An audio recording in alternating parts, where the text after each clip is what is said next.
Hello friends, welcome back to my channel. मैं हूं आपकी फ्रेंड वर्षा। आज की इस वीडियो में यहाँ पर हम बात करेंगे बीएड एंट्रेंस एग्जाम के कॉमर्स के प्रैक्टिस सेट की। ये प्रैक्टिस सेट चैप्टर वाइज है, तो आपको सारे चैप्टर्स के यहाँ पर प्रैक्टिस सेट मिलेंगे जिससे आपकी तैयारी अच्छे से हो पाए। और इन क्वेश्चंस में आपको कोई भी डाउट लगता है तो प्लीज़ कॉमेंट सेक्शन में बताइएगा, हम उसको बहुत जल्दी डिस्कस करेंगे। ठीक है, तो स्टार्ट करते हैं। देखिए यहाँ पे हमारा क्वेश्चन है, return inwards appearing in trial balance are deducted from. यानी कि अगर जो रिटर्न इनवर्ड है वो ट्रायल बैलेंस में दिखाया गया है तो वो कहाँ से डिडक्ट किया जाएगा? परचेज, सेल्स रिटर्न इनवर्ड या फिर क्लोजिंग स्टॉक, बताइए।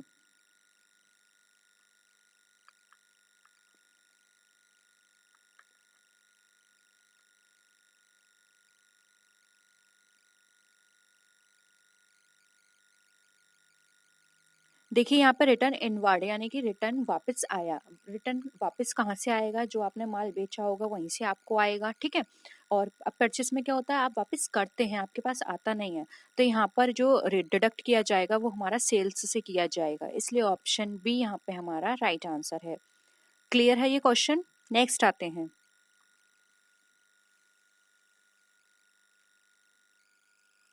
देखिए question, wages and salaries appearing in trial balance are shown.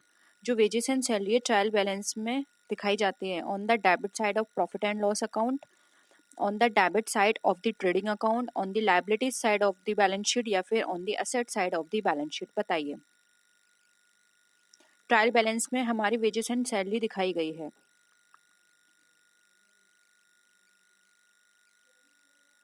क्या हो जाएगा आंसर?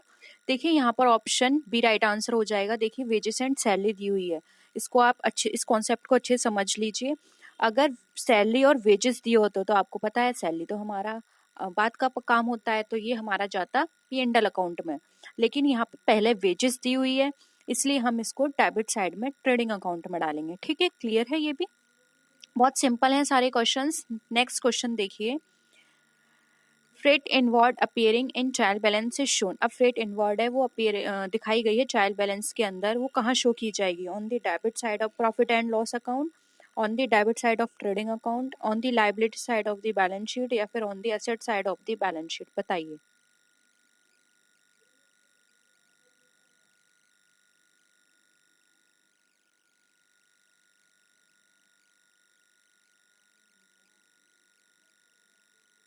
कहाँ दिखाया जाएगा? ये इनवर्ड है, अगेन इसे याद रखिए।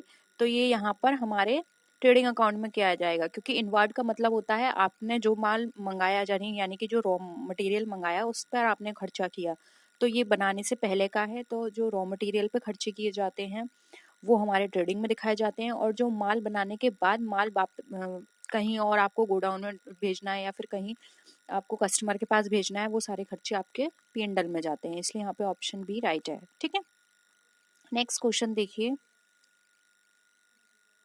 sales of scrap of raw materials appearing in trial balance are shown. Credit side of the P&L account, credit side of manufacturing account, on the credit side of P&L account या फिर none of the above.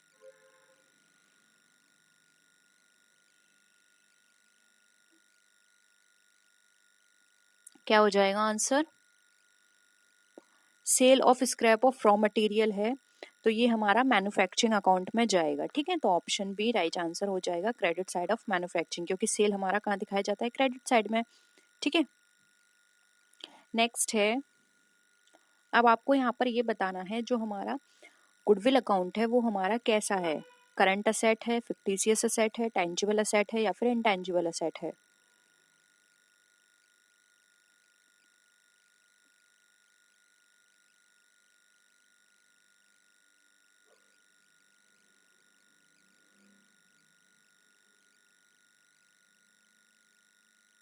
क्या हो जाएगा? Goodwill हमारा कैसा है? Intangible asset. और अगर यहाँ पे रियल, नॉमिनल और पर्सनल पूछा होता तो ये हमारा क्या है? रियल अकाउंट है। ठीक है, तो गुडविल हमारा इंटेंजिबल असेट है, ऑप्शन डी राइट आंसर है। नेक्स्ट क्वेश्चन देखिए, ड्राइंग्स आर डिडक्टेड फ्रॉम। देखिए आरेखण है, यहाँ पर आप आहरण भी लिख सकते हैं, क्योंकि हिंदी टाइपिंग मुझे नहीं आती है तो ये सॉफ्टवेयर से मैं करती हूँ। तो आरेखण की जगह आप आहरण लिख लीजिएगा, ठीक है। आहरण से काट लिया जाता है, आहरण कहाँ से डिडक्ट किया जाता है? सेल से, परचेस से, रिटर्न आउटवर्ड से, या फिर कैपिटल से।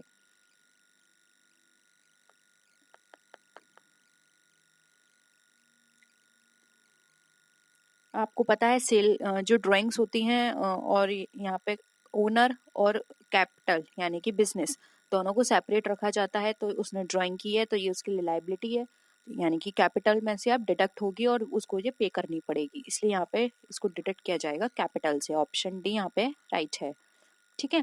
नेक्स्ट क्वेश्चन पर आइए,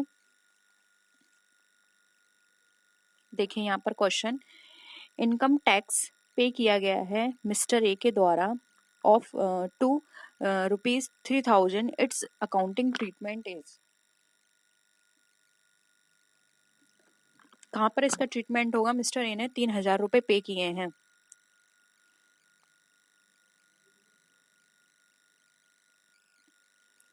क्रेडिट होगा पी एंड एल अकाउंट में, इग्नोर किया जाएगा, या फिर डिडक्ट होगा कैपिटल से, या फिर ट्रेडिंग के डेबिट में जाएगा। देखिए ट्रेडिंग के डेबिट में तो नहीं जा सकते क्योंकि उसमें ऑपरेटिंग एक्सपेंसेस आते हैं सारे, और ये ऑपरेटिंग एक्सपेंस नहीं है, ठीक है। इग्नोर भी नहीं कर सकते क्योंकि यहाँ पे हमारा खर्चा तो हुआ है, और क्रेडिट में भी नहीं जा सकते पी एंड एल अकाउंट के क्योंकि ये हमारे लिए कोई इनकम नहीं है। तो ये हम क्या करेंगे? डिडक्ट करेंगे कैपिटल में से, ठीक है। नेक्स्ट क्वेश्चन देखिए, एफ की जो कैपिटल है 1 जनवरी 2002 को 45,000 है, ठीक है। इंटरेस्ट ऑन ड्राइंग्स है 5,000, इंटरेस्ट ऑन कैपिटल है 2,000, ड्राइंग्स उसकी 14,000 की थी, प्रॉफिट उसके पूरे साल का था 15,000। अब आपको 31 दिसंबर को उसकी टोटल कितनी कैपिटल रही वो आपको बतानी है। यहाँ पर थोड़ी कैलकुलेशन है, बताइए।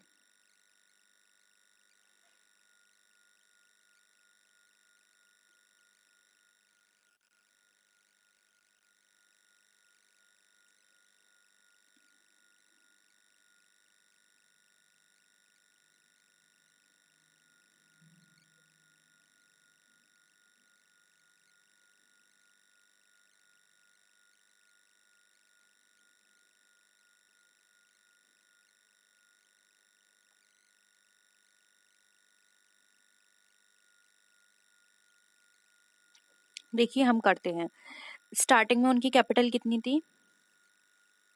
45,000। उसके बाद ड्राइंग्स को अभी हम साइड में रखते हैं, ये 5,000 थी ड्राइंग पर इंटरेस्ट, ठीक है, क्योंकि ये हमारा माइनस का है। फिर है इंटरेस्ट, कैपिटल पे कितनी आई? 2,000, अगेन इसमें ये ऐड होगी, ठीक है। फिर क्या है? 14,000 की उसकी ड्राइंग थी, इसको भी अभी हमें साइड में रखना है, ठीक है। फिर है 15,000 उसके प्रॉफिट के थे, तो 15,000 कितने प्रॉफिट के हो गए? ये टोटल उसका कितना हो गया? 60,000, ये हो गया 62,000, ठीक है टोटल उसका।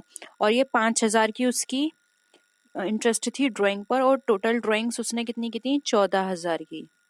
इन दोनों को ऐड कर दो, कितना आ गया? 19,000।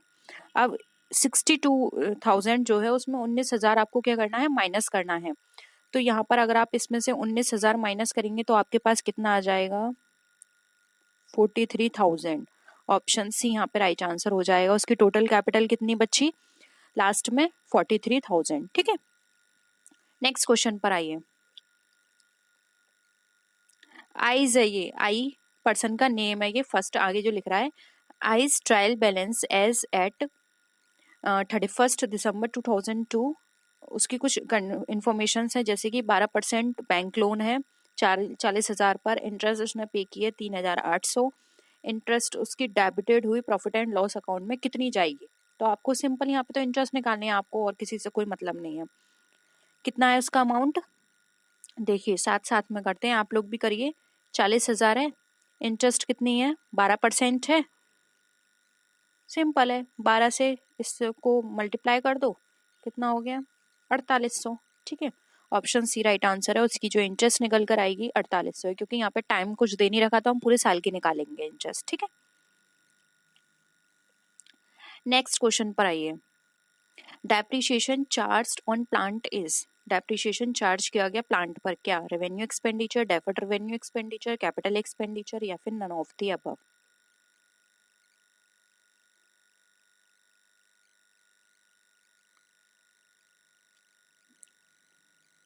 किस तरह का एक्सपेंडिचर है? देखिए प्लांट पर वो डेली बेसिस पे चार्ज किया जाता है, यानी कि मंथली लें, क्वार्टरली लें, यानी कि वो फ्रिक्वेंट नेचर का है, ऐसा नहीं है साल में एक बार हो रहा है। तो यहाँ पर ये रेवेन्यू नेचर का हो जाएगा। ऑप्शन क्या है? ए राइट आंसर है। नेक्स्ट क्वेश्चन पर आइए। मशीन की रिपेयरिंग में 1,000 रुपये खर्च किए, ये किस तरह का एक्सपेंडिचर है? कैपिटल, डेफर्ड रेवेन्यू या फिर रेवेन्यू?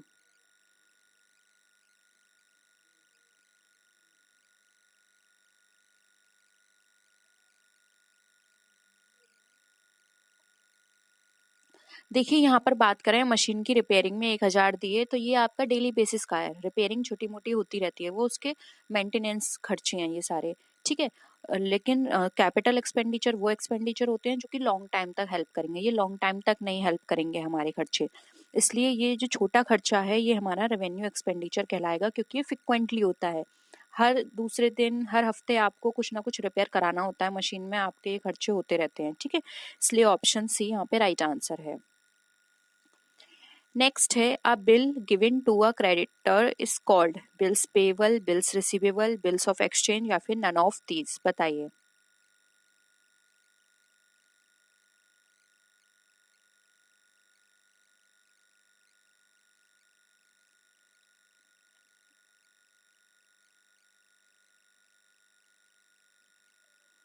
क्या होगा? देखिए एक बिल दिया गया है क्रेडिटर को, तो उसके लिए क्या कहलाएगा? Bill payable. ऑप्शन यहाँ पर क्या हो जाएगा? ए राइट आंसर हो जाएगा, बिल्स पेबल, ठीक है, क्रेडिटर को दिया गया है। Option A. और अगर यहाँ पर होता है बिल, क्रेडिटर की जगह डेटर का नाम होता तो उसके लिए बिल रिसीवेबल हो जाता है, ठीक है। नेक्स्ट है, डेप्रिसिएशन हमारा एक्सपेंडिचर है, कैसा? Preliminary expenditure, recurring expenditure, amortised या फिर none of these?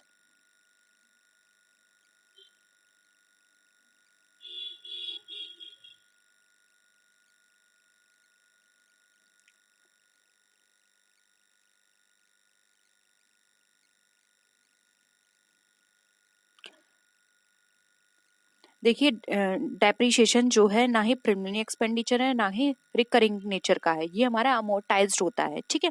Option C right answer है, डेप्रिसिएशन एक अमोर्टाइज्ड एक्सपेंडिचर है हमारा, ठीक है। नेक्स्ट क्वेश्चन है, एक ऐसा एक्सपेंडिचर जो कि हमारी परमानेंट असेट्स के एक्वायर में, उसके एक्विजिशन में हुआ, वो हमारा कैपिटल एक्सपेंडिचर है, डेफर्ड रेवेन्यू एक्सपेंडिचर है, रेवेन्यू एक्सपेंडिचर है या फिर नन ऑफ दीज? बताइए।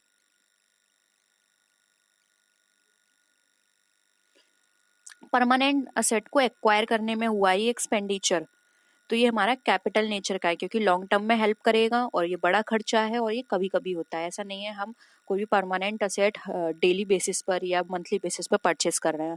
ये सालों साल तक चलती है, ये हर 5 या 10 साल बाद इस तरह के एक्सपेंडिचर होते हैं, ठीक है। तो ऑप्शन ए राइट आंसर है। नेक्स्ट है, amount paid for acquiring goodwill, goodwill को एक्वायर करने पर आपने कोई अमाउंट पे किया, कैपिटल एक्सपेंडिचर है, डेफर्ड रेवेन्यू एक्सपेंडिचर है, रेवेन्यू एक्सपेंडिचर है या फिर नन ऑफ द अबव है?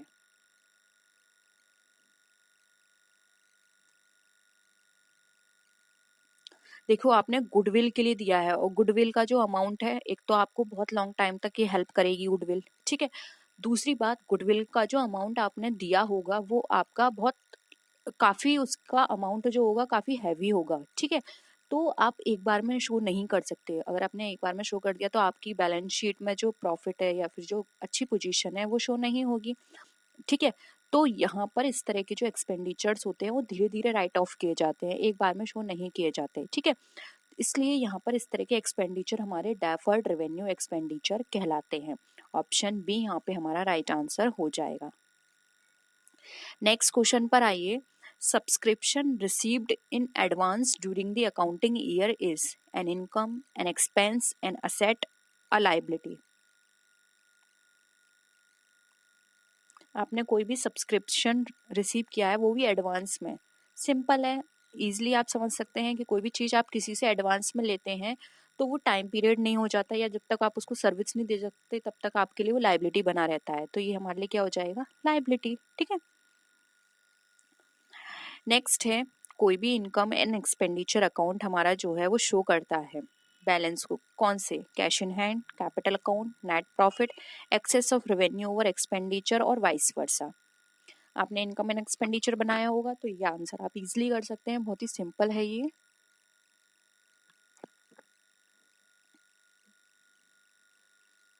डी यहाँ पर राइट आंसर हो जाएगा। आप सबको पता है जब हम इनकम एक्सपेंडिचर बनाते हैं तो हम उसमें लिखते हैं excess of revenue over expenditure या फिर excess of expenditure over revenue, ठीक है। तो ऑप्शन डी करेक्ट है।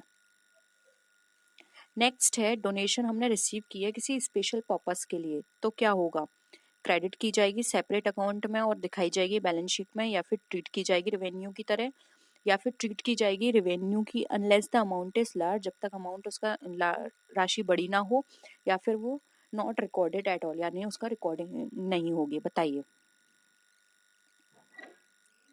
सिंपल है, डोनेशन रिसीव किया स्पेशल पर्पस के लिए तो वो सेपरेट दिखाई जाएगी और उसको बैलेंस शीट में भी हम शो करेंगे, ठीक है। ए राइट आंसर है। नेक्स्ट देखिए, अकाउंटिंग ईयर की बिगनिंग की बात करें तो एक क्लब है, उसकी असेट है 19,000 की, लाइबिलिटी है 5,000 की, ठीक है। और उस 1,800 रुपये उसने डेबिट बैलेंस दिखाया है इनकम एंड एक्सपेंडिचर अकाउंट में, तो ओपनिंग कैपिटल उसकी कितनी होगी।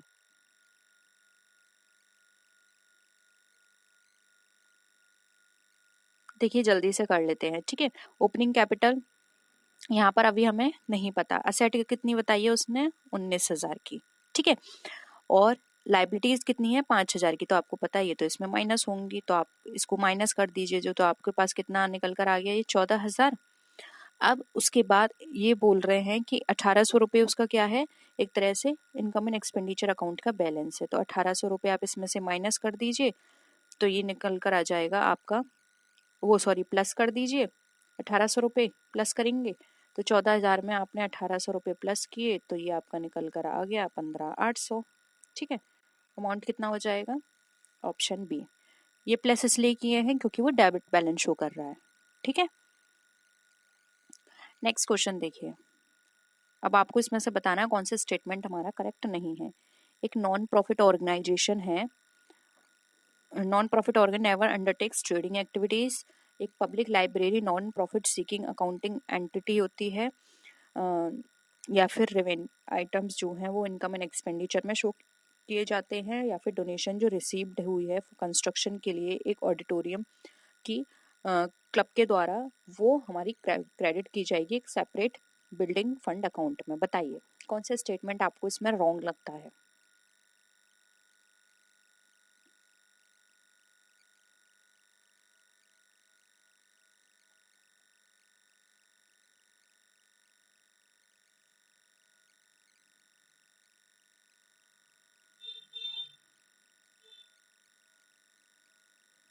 देखिए ये भी सही है, उसने स्पेशल पर्पस से रिसीव करी है तो सेपरेट दिखाई जाएगी, ये भी सही है। और ये इनकम एंड एक्सपेंडिचर में उसके शो किए जाएंगे, ये भी सही है। Public library non trading seeking accounting entity है, ये भी बिल्कुल सही है। यहाँ पे गलत क्या दे रखा है, ये ऑप्शन ए, क्योंकि non profit organisation never undertakes trading activities, ऐसा बिल्कुल भी नहीं है कि वो कभी भी ट्रेडिंग एक्टिविटी नहीं करता। वो चाहे तो कर सकता है, लेकिन उसका मेन पर्पस क्या होगा, वहाँ पे प्रॉफिट अर्निंग का नहीं होगा, ठीक है। तो यहाँ पर क्या हो जाएगा, ए ऑप्शन हमारा यहाँ पे इनकरेक्ट है, इसलिए ऑप्शन ए राइट आंसर हो जाएगा, ठीक है। तो ये थे क्वेश्चंस, होप यहाँ पर आपको सारे क्वेश्चंस क्लियर हैं, किसी भी क्वेश्चन में डाउट नहीं है। कोई भी डाउट हो तो प्लीज कमेंट सेक्शन में जरूर बताइएगा, ठीक है। तो नेक्स्ट वीडियो में मिलते हैं, तब तक के लिए टेक केयर, बाय बाय।